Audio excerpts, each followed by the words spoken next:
अस्सलामु अलैकुम वरहमतुल्लाहि वबरकातुहू। नाज़रीन किराम, यज़दानी शहीद रहमतुल्लाह अलैह मीडिया सर्विस की जानिब से आपको खुशामदीद हम कहते हैं। और आज इंशाल्लाह आपको बड़ी ही इंटरेस्टिंग जो है ना हम बात बताएंगे।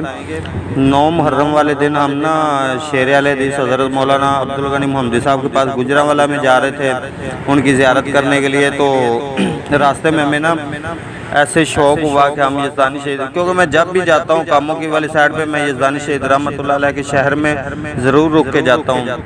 मेरे साथ मौलाना मोहम्मद शहीद यज़दानी साहब भी साथ थे, कोट अब्दुल मालिक वाले। तो हम ना मस्जिद में रुकने से पहले हमने ताज अब्दुल मजीद साहब को कॉल की, जो यज़दानी शहीद रहमतुल्लाह अलैह के दौर में म्यूज़िक सेंटर चलाते थे। तो फिर यज़दानी शहीद रहमतुल्लाह अलैह ने उनको समझाया और फिर वो उनके बयानात रिकॉर्ड करते रहे। और अल्हम्दुलिल्लाह उन्होंने बड़ी ही अच्छी और बड़ी प्यारी बातें की, बड़ा प्यार किया उन्होंने। और फिर उनके बेटे जो हैं भाई ताहिर साहब, उन्होंने भी माशाल्लाह बड़ा ही प्यार किया। तो वो बता रहे थे कि जब से यज़दानी शहीद रहमतुल्लाह अलैह शहीद हुए हैं, मैं 33 साल के बाद आज पहली दफ़ा सिर्फ आपकी वजह से और आपके साथ ऊपर आया हूँ जहाँ यज़दानी शहीद रहमतुल्लाह अलैह जुमा पढ़ाते थे।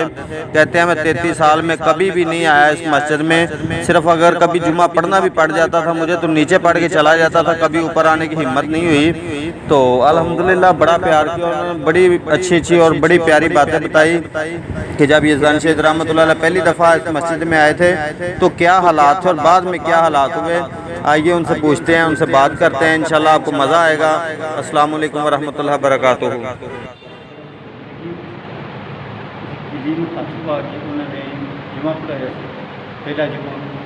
हज़रत इब्राहिम अलैहिस्सलाम के नाम से पढ़ाया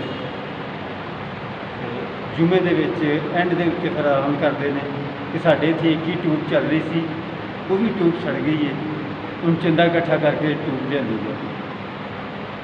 तो माशाअल्लाह उन्होंने याद ਤੁਸੀਂ ਕਿੰਨੇ साल बाद ਇੱਥੇ ਆਏ ਜੀ? मैं तकरीबन 77-78 से आया, 82 तो बाद शुरू किया।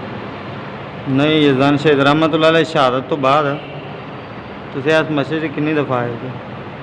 किन्नी दफ़ा आए हैं? हाँ, मैं सारा साल ही उधर ही रहा। ਉਹਨਾਂ ਦੀ शहादत तो बाद? शहादत तो बाद नहीं आया।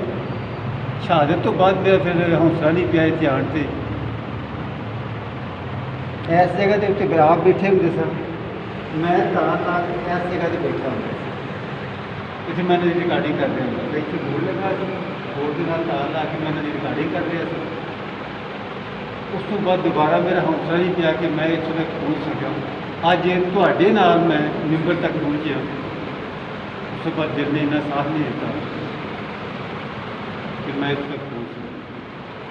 जुमा तहखाने पढ़ के जाते रहे? मैंने तहखाने पढ़ के चला जाता था कभी, उस तो बाद यज़दानी साहब शहीद होने के बाद फिर दोबारा मेरे को जुमा नहीं।